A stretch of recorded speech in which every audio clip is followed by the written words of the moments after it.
नौकरी के बदले जमीन घोटाले मामले को लेकर आज मीसा भारती के घर पहुंची सीबीआई की टीम। लालू यादव से की पूछताछ। करीब 3 घंटे तक लालू यादव से की गई पूछताछ। कल उनकी पत्नी राबड़ी देवी से की गई थी पूछताछ।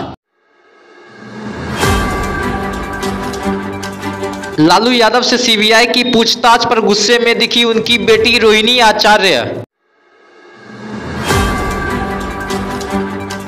रोहिणी आचार्य ने ट्वीट कर लिखा कि ये लोग पापा को तंग कर रहे हैं, अगर कुछ हुआ तो दिल्ली की कुर्सी हिला देंगे।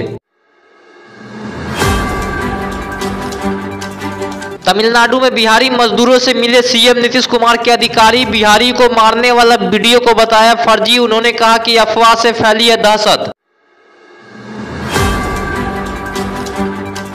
तमिलनाडु में बिहारियों पर कथित हमलों के बीच डीएमके नेता टीआर बालू पटना पहुंचकर मुख्यमंत्री नीतीश कुमार से की मुलाकात। तमिलनाडु में हो रहे पूरे मामलों से टीआर बालू ने मुख्यमंत्री नीतीश कुमार को कराया अवगत। मुख्यमंत्री नीतीश कुमार से मिलने के बाद टीआर बालू डिप्टी सीएम तेजस्वी यादव से भी मिलने पहुंचे, लेकिन नहीं हो सकी मुलाकात।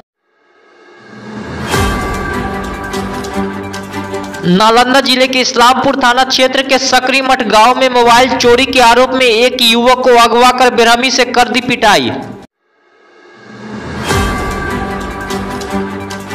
पिटाई से बुरी तरह घायल युवक को मृत समझकर नदी किनारे झाड़ी में फेंक दिया। घायल युवक की पहचान दुलार चंद्र केवट के बेटे अरुण केवट के रूप में हुई है। बिहार के भोजपुर में 2 पड़ोसियों के बीच हुआ विवाद। एक पक्ष ने दूसरे पक्ष के 4 लोगों को मारी गोली। गोली लगने से एक युवक की मौत, 3 लोग घायल, चल रहा है इलाज। कीचड़ फेंकने से मना करने पर हुआ था विवाद।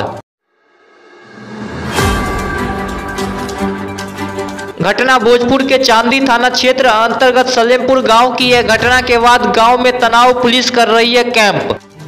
पानी के चलते भाई परावत रहा रात में, वह बोला बोली भाई रात सलट गई लेके बंदी का निकल तो जाके मतलब मार दिल। तो 2-4 आदमी रहा ना, मतलब 5-6 गो लेके आके मतलब गोली से मार दो तो छिटका कहूँ छिटका लग गई, नहीं तो साथ लग गई। हमारा लड़का है जी। भागलपुर में बिहपुर सीओ के आवास में हुई भीषण डकैती। पत्नी समेत अधिकारी को हथियार के बल पर बंधक बनाकर घटना को दिया अंजाम। अधिकारी की पत्नी ने बताया कि डकैतों ने कई जेवरात सहित 6000 रुपया, 4 मोबाइल फोन लेकर हुए फरार, जिसमें एक सरकारी फोन भी है शामिल।